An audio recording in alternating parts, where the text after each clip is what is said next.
અમદાવાદમાં air ઇન્ડિયાનું Boeing 787 ડ્રીમલાઇનર તૂટી પડવાની દુર્ઘટના અંગે એએઆઈબીના પ્રાથમિક રિપોર્ટ પર ભારે વિવાદ સર્જાયો છે. એએઆઈબી પર પાયલટ પર દોષારોપણ નાખીને અમેરિકન વિમાન કંપની બોઇંગને બચાવવાના આક્ષેપ થઈ રહ્યા છે. આવા સમયે એક આરટીઆઈમાં ઘટસ્ફોટ થયો છે કે છેલ્લા 5 વર્ષમાં હવામાં જ 65 વિમાનોના એન્જિન ફેલ થઈ ગયા હતા.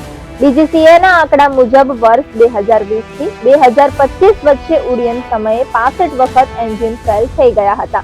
આ સિવાય 17 મહિનામાં 11 મેડિકોલ નોંધાયા હતા. જોકે આંકડામાં લંડન જતી એર ઇન્ડિયાની ફ્લાઇટ AL171 જે અમદાવાદમાં ક્રેશ થઈ હતી અને ઇન્ડિગોની ડાયવર્ટ કરાયેલી ઘરેલુ ફ્લાઇટનો સમાવેશ કરાયો નથી.